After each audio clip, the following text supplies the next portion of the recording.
Hello friends. आज हम बात करने वाले हैं गोल डायरेक्टेड डिज़ाइन के बारे में, जो कि एक एचएमआई के अंदर का टॉपिक है।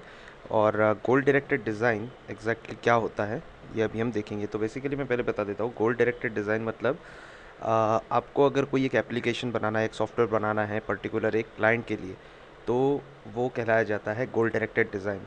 सो एक कंसिडर कर लीजिए कि आप यहाँ पर एक डेवलपर हो और आपको एक वेबसाइट बनानी है, ठीक है।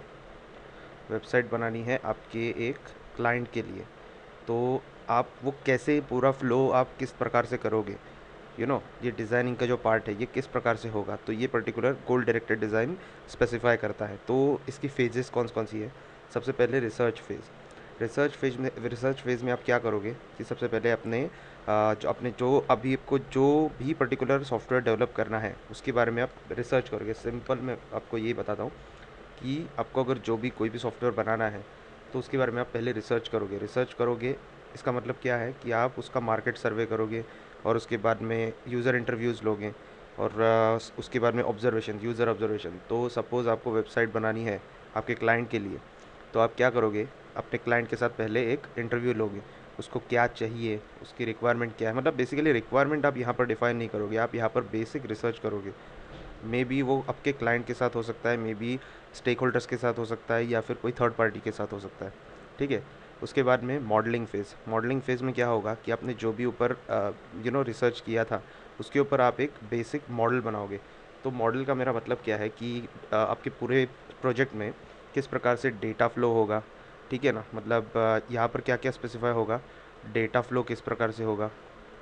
उसके बाद में आपकी पूरी जो एक इंफॉर्मेशन फ़्लो है, बाद में प्रोसेस फ़्लो है, ये सारी जो चीज़ें हैं वो मॉडलिंग के अंदर आप डिफ़ाइन करोगे कि भाई मेरी पर्टिकुलर सॉफ्टवेयर में, मेरी पर्टिकुलर वेबसाइट में सबसे पहले लॉगिन पेज होगा और उसके बाद में ये सारी मतलब फ़्लो इस प्रकार से होगा, ये आप डिफ़ाइन करोगे यहाँ पर।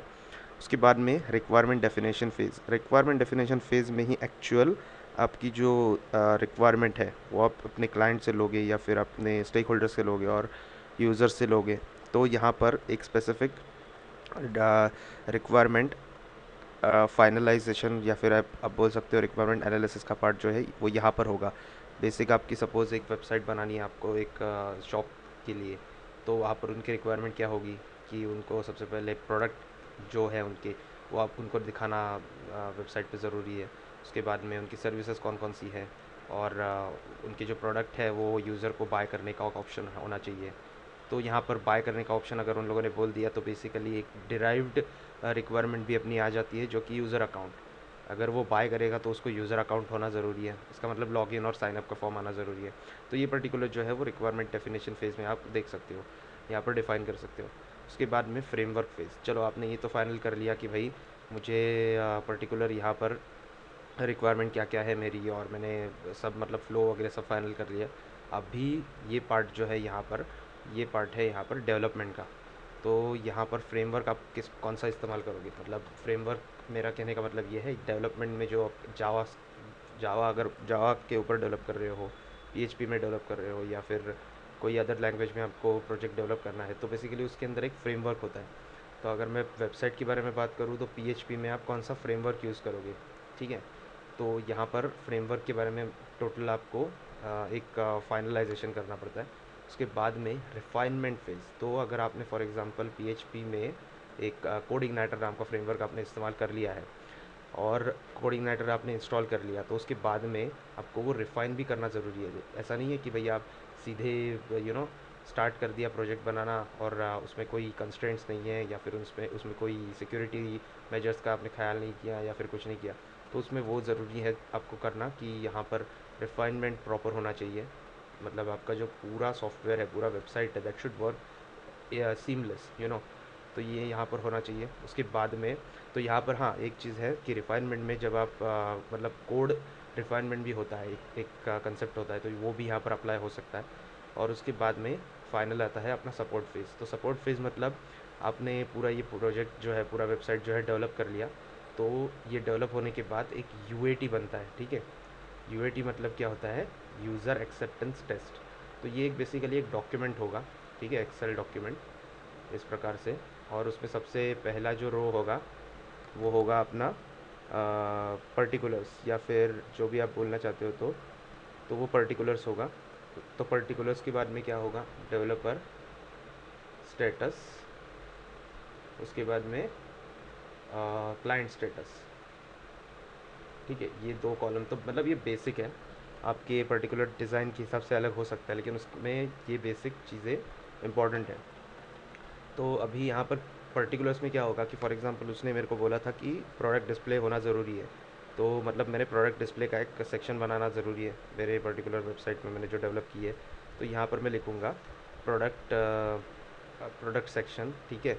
उसके बाद में यहाँ पर उसने बोला था सर्विसेज चाहिए, उसके बाद में लॉगिन यूज़र रजिस्ट्रेशन फॉर्म चाहिए। तो ये सारी जो चीज़ें हैं वो मैंने यहाँ पर लिख दी कि मुझे क्या क्या करना था और क्या मैंने वो सारी चीज़ें की है। तो यहाँ पर मैंने अगर की है तो मैं यहाँ पर कंप्लीटेड लिखूँगा, और अगर नहीं की है तो इनकम्प्लीटेड लिखूँगा। ठीक है, उसके बाद में ये सारी जो मतलब एक एक्सेल फॉर्मेट में मैंने जो एक पूरा डेटा भरा है वो मैं सीधा सेंड करूँगा मेरे क्लाइंट को। ठीक है, ये जाएगा मेरे क्लाइंट को, और क्लाइंट क्या करेगा, एक साइड पे अपना वेबसाइट खोलेगा और एक साइड पे अपनी शीट खोलेगा, यूएटी शीट। ठीक है, और वो कंपेयर करेगा कि भाई इसने जो लिखा है यहाँ पर प्रोडक्ट सेक्शन है, तो मेरी वेबसाइट के ऊपर क्या है वो सेक्शन, अगर है तो फिर मैं यहाँ पर मतलब जो क्लाइंट होगा वो यहाँ पर अप्रूव्ड लिखेगा या फिर कंप्लीटेड लिखेगा। तो इस प्रकार से वो पूरा फ्लो होगा, और ये फाइनली ये पूरा हो जाने के बाद वो फिर से सेंड करेगा डेवलपर को। ठीक है, ये फाइल जो है वो फिर से डेवलपर को सेंड करेगा, और वो जब सामने देखेगा कि हाँ भाई मेरे क्लाइंट ने ये सारी चीज़ें एक्सेप्ट कर ली है, तो बेसिकली इसका आउटपुट क्या आएगा ये पर्टिकुलर फाइल का, ये पूरे ट्रांजैक्शन का, कि भाई मैंने जो बनाया है वो मेरे क्लाइंट ने एक्सेप्ट कर लिया है, मुझे अभी उसमें और कुछ काम करने की ज़रूरत नहीं है। तो एक बार ये फाइनल हो गया तो फिर आपका पेमेंट रिलीज़ होगा, और फिर बाद में वो सारी चीज़ें हो जाएंगी। तो बेसिकली गोल डायरेक्टेड डिज़ाइन मतलब क्या है कि आप एक पर्टिकुलर क्लाइंट के लिए एक डिज़ाइन बना रहे हो, एक एक एक वेबसाइट बना रहे हो, एक इंटरफेस बना रहे हो, इट्स लाइक दैट। और उसके अंदर ये सारी जो फेजेस है जो कि है research phase, modelling phase, requirement definition phase, framework phase, refinement phase and support.